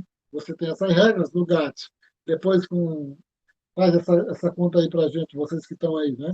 O GATT foi criado em 1947, a OMC foi criada em 1995, tá vendo? Não sei quantos anos mais de vigência do GATT, mas o que ele quer dizer aí é o seguinte, tá vendo? Como é que a gente entende, tá, esse processo de regras para que os países possam obedecer essas regras, para ir baixando as tarifas paulatinamente, para ir abrindo o seu mercado? Aí eles vão dizer o seguinte, tá? Para entender isso, é melhor entender isso pela analogia mecânica. Qual é essa analogia mecânica? É como um dispositivo criado para empurrar um objeto pesado, né? A economia mundial, por exemplo, gradualmente, né, de ladeira acima, né? Ou de ladeira acima, ou tá dando uma inclinação. Para você fazer isso, né, você precisa o quê? Né? vamos empurrar esse objeto, a economia mundial, numa posição de inclinação, né, numa ladeira de ladeira acima. Vamos abrindo o comércio e tudo. Mas, ao mesmo tempo, quando esse objeto que vai sendo empurrado, ele precisa ser mantido em determinado momento. Então, você vai, coloca travas, né? Você coloca soquetes, tá vendo? Roquetes, né? Você coloca obstáculos, né? Para que não, não tenha um recuo, tá vendo? Nessas negociações. Aí que ele vai dizendo assim que esse processo de negociação pode ter essa imagem, né? De você, se você já tivesse familiarizado com o mito de Sísifo, tá? Vocês vão verificar que por que é muito necessário, tá vendo? A existência desses roquetes, né? Então, vocês depois, isso aí vocês vão em qualquer canto de escrito. Eu quero ver o que significa o mito de Sísifo, tá? Que é uma imagem muito bacana, tá vendo? Para explicar muitos aspectos da natureza humana. Além de vincular as tarifas, o sistema GATT-OMC geralmente tenta impedir intervenções não tarifárias no mercado. São formas de impedir recuos, né? Já que você está no processo de negociação para avançar na abertura do comércio. A alavanca utilizada para fazer progressos é um processo um pouco estilizado, conhecido como rodada de negociação, na qual um grupo grande de países juntas para negociar um conjunto de reduções de tarifas e outras medidas para liberalizar o comércio. E aí eu vou dar uma ideia do que são essas rodadas de negociações, mais ou menos, né, na próxima slide. Né? É só para vocês verificarem que nessa discussão aqui tem algumas coisas que é muito bom ficar familiarizado, não ter dúvida a respeito dessas terminologias. Rodada de negociações, GATT, OMC, etc. A gente não pode ter muita dúvida, né? Porque faz parte, né, dos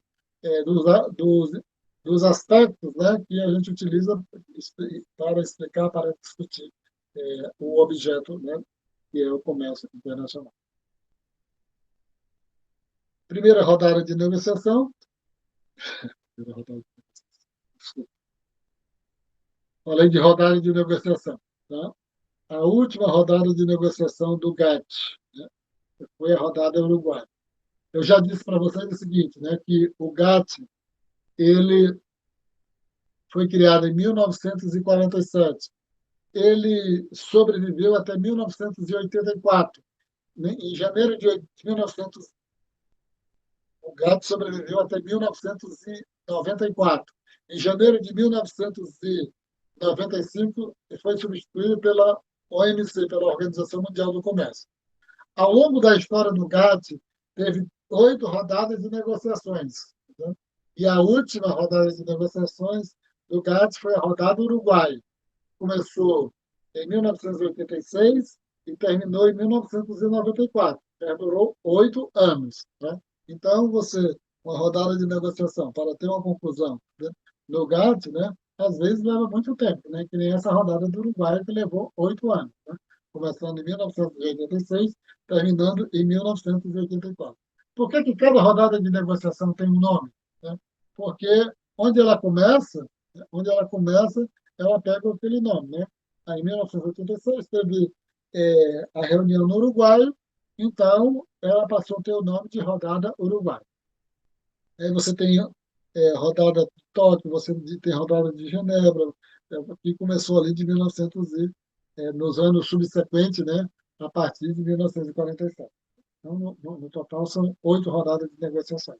Eu, por um erro aqui, eu não coloquei o nome dela juntinho aqui para que vocês tivessem, né, a possibilidade de saber todos os nomes das rodadas de negociação.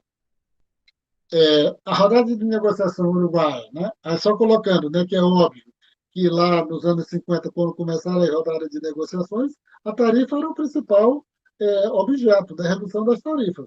Mas chegou um ponto que as tarifas deixaram de ser importantes, porque vocês viram lá no gráfico que a média das tarifas dos Estados Unidos está 3%, 4%, então por que está preocupado agora com tarifa? Não, passou a surgir outros problemas, né? Então, eh, ao longo do tempo, na década de 70, né? Acho que foi na rodada Tóquio, eu não estou lembrado, também já foram colocados intensamente os serviços entraram já nas negociações, e a última rodada aí, a rodada Uruguai, né? A agricultura foi o grande tema, né? da, das negociações, né, para liberar o comércio. Por que a agricultura? Né? Porque a política agrícola da União Europeia e a política agrícola dos Estados Unidos são duas políticas agrícolas muito particular, muito específicas, né? Que tá vendo, faz com que os países, tá vendo, os outros países, tá vendo, tenham muita inveja ou sejam muito incomodados, porque se você verificar a quantidade de recursos que são destinados, a quantidade de recursos que é destinada para a política agrícola dos Estados Unidos, você fica completamente, vamos dizer assim, assustado, né? Porque é uma quantidade absurda, né, de recursos destinados para a política agrícola dos Estados Unidos, também para a política agrícola da União Europeia. Só que, tá vendo, eles defendem bruscamente, né, a liberalização do comércio, a redução do poder público e tudo, tá vendo, nos outros países. Só que esses dois setores, a agricultura, tanto nos Estados Unidos como na União Europeia, tá vendo, não vou dizer que são protegidos, né? Porque a economia do porto dos Estados Unidos não dá para chamar de ser protegida. Agora, o setor da agricultura ele é muito beneficiado com um volume imenso, né, de recursos que é destinado, né, a esse setor. Dito isso, tá vendo? A rodada de negociação, né, do GATT, a rodada do Uruguai começou em 86. Em 1993, ela foi sintetizada num documento de 400 páginas, né? Porque juntou, tá vendo? Já a quantidade de documentos de 22 mil páginas, né? Aí colocaram em 400 páginas. Imagine, né? Um acordo com 400 páginas, a confusão que tem para você entender o que ele significa. E até o ou seja, em 1994, né? Lá em Marrakech, né? Que é a cidade, né, de Marrocos. Geralmente, quando as pessoas vão para a Europa pelaquela companhia marroquina, que eu não sei o nome, daquela companhia aérea, quando vão principalmente para a Espanha, né, faz escala lá em Marrakech, né? E tem até aquelas expressão, né, que os brasileiros usam, eu não sei muito não, né? Tá para lá de Marrakech. Lembro quando estava lá com meu filho, eu estava explicando para ele, ele não conhecia esse ditado aí, né? E fulano está para lá de Marrakech, né? E aí a rodada do Uruguai foi assinada, né, nessa cidade lá de Marrakech, né, em 1994. E aí ele faz até observação, tá vendo? É difícil de você sintetizar, tá vendo? Primeiro pela quantidade de páginas, né? E segundo porque, tá vendo, dado as polêmicas e as polêmicas de dentro, tá vendo? E muitos países, tá vendo, não chegaram a um acordo com muita facilidade, e aí isso significa que tem muitas observações, etc. Mas isso, né? Esse a assinatura desse acordo em 1994 significa, né, o fim do GATT e a preparação ali para que a OMC começasse a funcionar a partir de 1º de janeiro de 1995. A rodada do Uruguai, né? Está fazendo o que foi essa rodada do Uruguai, né? As negociações anteriores, ela cortou taxas de tarifas ao redor do mundo. Mais importante do que essa redução geral da tarifa foram os movimentos para liberalizar o comércio em dois setores fundamentais, o agrícola e o de tecidos. Como eu falei, né, o setor de serviços, né, lá para trás já tinha entrado, e na rodada do Uruguai veio, de uma forma muito intensa, o setor de agrícola, né, uma pressão muito grande para que a União Europeia, na época não era a União Europeia, né, a Comunidade Europeia, pudesse, né, reduzir, tá vendo, a intensidade de sua política agrícola. A rodada do Uruguai acabou com o acordo multifibras, né, em um período de 10 anos, eliminando todas as restrições quantitativas no comércio de têxtil e vestuário, né? Ainda tem muitas, né, restrições, ainda tem muitas proteções no setor de tecido, né? Seja de têxtil ou de vestuário, mas não na magnitude, né, como você tinha antes. Com certeza, o fim do acordo multifibras trouxe um surto em exportações de vestuário da China.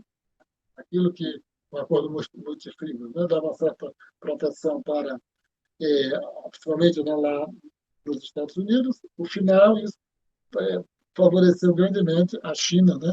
Porque a gente é impressionante como chega essas roupas da China, ou botões, ou qualquer coisa ligado ao vestuário, e às vezes não tem nem preço, né? Você tinha uma época que no Brasil tinha uma febre de, de lojas, né? Chamado por 99 centavos. Né? Não sei se alguém de vocês lembra aqui, acho que não lembra, não. Só tem gente Aqui nova na minha aqui. rua, até um dia desses, ainda tinha. Poxa vida, tá vendo? Isso é, como é que a gente entende isso? Tá vendo? Com certo grau, tá vendo? De densidade, né? Você vai dizer o seguinte, tá vendo? Como é que você tinha antes, tá vendo? Uma produção aqui no Brasil de botões, de chapéu e tudo, tá vendo? Aí você comprava um chapéu por 20 reais, tá bom? Por 10 reais e tudo. Aí você chega, esses produtos chegam da China aí, tá vendo? Que 99 centavos, porque você quer colocar o preço, porque o produto é tão barato, produzido pelo custo tão barato que, às vezes, também a gente pensa que não tem nem custo, né, que você poderia distribuir gratuitamente. E aí, eu me lembro que, pouco antes de morrer, né, o professor Antônio Barros de Castro, né, ele estava muito se dedicando ali no o Antônio Barros de Castro é um professor famoso, né, sobre a economia brasileira, tá vendo? Ele morreu ali lá pelo ano de 2010, tá vendo? Que ele estava no escritório dele, né, lá no bairro de Humaitá, lá no Rio de Janeiro, e caiu uma viga, né, na cabeça dele. Né, uma coisa muito triste. Né? Mas o que eu lembro, né, do professor Antônio Barros de Castro? Ele dizia o seguinte, tá vendo? Ninguém entende, tá vendo? Como é tão barato esses produtos da China. Tá? Deve ter alguma coisa que os engenheiros, tá vendo? Os economistas, tá vendo? Brasileiros, né, ou do Ocidente, não conseguem explicar porque eles conseguem vender esses produtos, tá vendo? Pelo um preço tão baixo. Eu ficava ouvindo ele, tá vendo? Aquela discussão dele. Infelizmente, tá vendo? Essas apresentações dele. Eu vou até procurar no YouTube, né? Uma questão mesmo de saudade, se tem muita coisa dele no YouTube sobre a China, mas se ele dizia isso, né? Mas nas apresentações, nos seminários que ele apresentava lá no Instituto de Economia, né? Quando ele estava estudando lá da UFRJ, ele sempre dizia isso, tá vendo? O enigma que é você entender, tá vendo, por que os produtos da China são tão baratos. Tá? E aí, tá vendo, ele diz o seguinte, que essa abertura de comércio fez com que a China se beneficiasse muito disso. Né? E aí, eu aproveitando essa questão, tá vendo, é, essa febre, né, das lojas de 99 centavos, 1,99, eu não sei o quê, que não só pela questão, tá vendo, inusitada de uma loja dessa, mas ela tem por trás dela a possibilidade de se fazer uma discussão econômica muito densa, né, a respeito, tá vendo, de por que esses produtos, tá vendo, têm esse preço. Eu estava assistindo dois documentários, agora 3 documentários, tá vendo? Foi publicado recentemente, eu até indico para vocês, tá vendo? Sobre Portugal, tá vendo? Que é muito interessante, né, que está ligado com isso, né? Você tinha algumas áreas bastante próximas lá, tá vendo? E, paulatinamente, essas indústrias, né, foram acabando, tá vendo? Foi acabando, etc., tá vendo? Produção de tecido, produção. E aí eles dão os exemplos lá, tá vendo? E foi tudo embora para a China, tá vendo? Nos Estados Unidos você tem muitos exemplos, tá vendo? Principalmente no Rio Grande do Sul, tá vendo? Produção de calçados, né? Que teve um baque muito grande. E nos Estados Unidos, tá vendo? Na região lá chamada Cinturão do Aço, tá? Que se você for verificar o que é um cemitério, uma sociedade ali, próximo de Chicago, tudo, precisamente eu não sei, tá vendo? Mas uma coisa muito maluca, tá vendo? Aquelas cidades tudo abandonadas, vendo? E você passar, tá vendo? Ruas e mais ruas, tá vendo? Com prédios todos abandonados, todos vazios, porque as fábricas se deslocaram tudo para a China. Não é por outro motivo, né? Que a partir do Trump e agora também, tá vendo? Com esse plano do Biden que está sendo discutido, tá vendo? Eles estão loucos, né? Para reindustrializar os Estados Unidos, né? Para fazer com que ele volte tanto aquela puxar. Mas eu estou fazendo um parênteses aqui que não, até parece até que não tem muita coisa a ver, mas é dentro dessa questão do movimento, né, das negociações comerciais.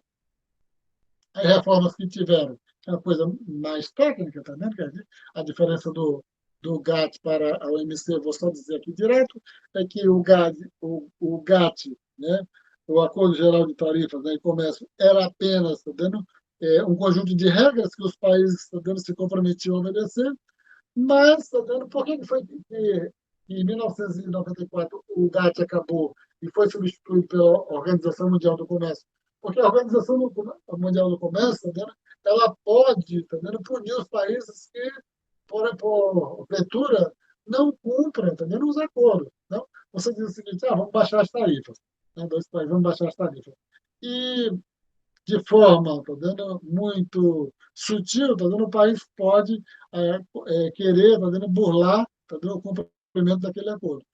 A OMC pode, né, ser consultada, ser aberto, né, alguma queixa, né, na OMC, a OMC vai verificar e pode punir o país, tá vendo, que não cumpriu o acordo. Na época do GATT, não, né? Então, a grande diferença do GATT para a OMC, tá vendo, é que a OMC pode forçar, se não forçar, tá dando, mas se o país não quiser cumprir, o país é punido, tá vendo?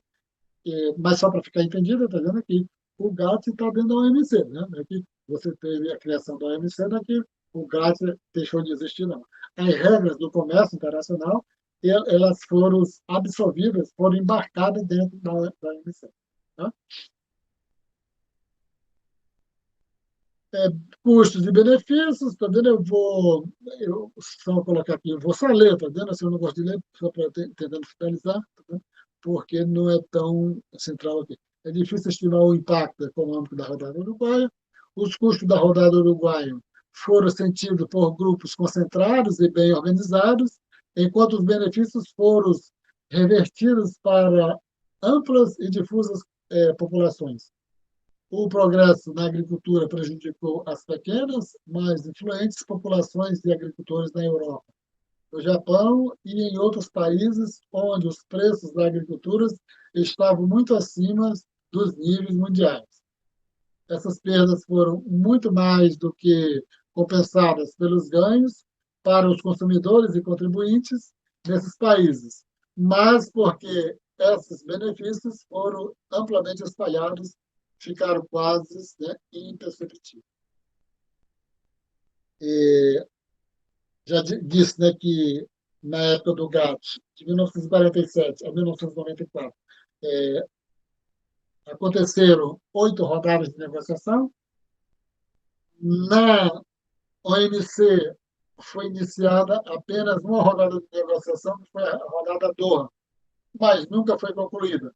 Ela foi iniciada em 2001, né, lá no Golfo Pérsico. Eu não sei nem qual é o país, Doha. Tá vendo? Alguém pode até me ajudar aí a dizer. Né? É importante entender que o aparente fracasso da rodada Doha não desfaz o progresso alcançado nas negociações comerciais anteriores. Na verdade... É o Catar. Doha, Catar. No Catar mesmo, professor Robson. Obrigado. Na verdade, o aparente fracasso de Doha deve muito ao sucesso das negociações comerciais anteriores. As propostas que chegaram mais próximas de serem feitas na rodada Doha, na verdade, ficaram muito aquém da liberalização completa. Eu queria agora, né, como finalizou aqui, eu queria só fazer uma observação aqui para fechar em relação à questão dessa rodada Doha que começou em 2001. Nesse momento aí, 2000 e 2001, aconteceu algo, tá vendo? De um impacto muito grande, tá vendo? No comércio internacional, nas negociações internacionais e na política internacional. o que foi que aconteceu, tá vendo? É que no início dessas negociações, eles tinham, tá vendo, umas pretensões muito ambiciosas, no sentido de tirar todas as soberanias dos países, tá vendo? Tinha uns documentos lá de dizer o seguinte, tá vendo? Se essas empresas multinacionais que forem, tá vendo, se instalar em algum outro país, se elas tiverem prejuízo, tá vendo, elas vão analisar se o prejuízo que elas tiveram em um determinado ano foi culpa daquele governo. E se eles, tá vendo, constatarem que foi culpa do governo, eles vão cobrar dos governos, tá vendo, o prejuízo que eles tiveram. É uma coisa muito absurda. O que foi que aconteceu aí, né, quando começou essa rodada do ano? Eles marcaram uma reunião lá em Seattle, na cidade de Seattle, nos Estados Unidos. E foi uma quebradeira muito grande, está vendo que eles foram pegos de surpresa, os movimentos sociais entraram lá, tá vendo? Foi uma maior quebradeira, tá vendo? E todo mundo pensava que esses movimentos, né, sociais internacionais, eles iriam dar o tom, tá vendo? Mas teve como consequência, né, uma refluição, tá vendo? Dessa ambição louca, né, da OMC de aprovar tudo, eliminar tudo aquilo de soberania dos países, tá vendo? Mas também os países começaram a dar preferência, principalmente os Estados Unidos, dar menos importância à OMC, né? E a, essas rodadas de negociações não foram concluídas, a OMC passou a ter, tá vendo, menos importância e passaram a negociar blocos econômicos, tá vendo? No sentido de que tem vários blocos aí, e aí eu não tenho o nome deles agora, né? Tem TTP, tem não sei o quê, tá vendo? Lá na Costa da Ásia, tudo. Tem um bocado de blocos econômicos que foram criados nos últimos 7 ou 8 anos, tá vendo? Que era um pouco, tá vendo? Para se contrapor a essa perda de importância da Organização Mundial do Comércio. E se reflete aí, tá vendo? Na rodada Doha, que começou em 2001, e nunca foi concluída, ou seja, a OMC, depois que foi criada em 1995, não conseguiu concluir nenhuma rodada de negociação. Aí ele coloca essa observação aí, dizer o seguinte: teve tanto avanço, tá vendo, na abertura do comércio antes da Organização Mundial do Comércio, tá vendo, que até faz com que não seria muito de esperar que a Organização Mundial do Comércio conseguisse mais muita coisa, porque já foi conseguido muita coisa. Seria isso, tá entendendo? Que desse capítulo que eu queria apresentar.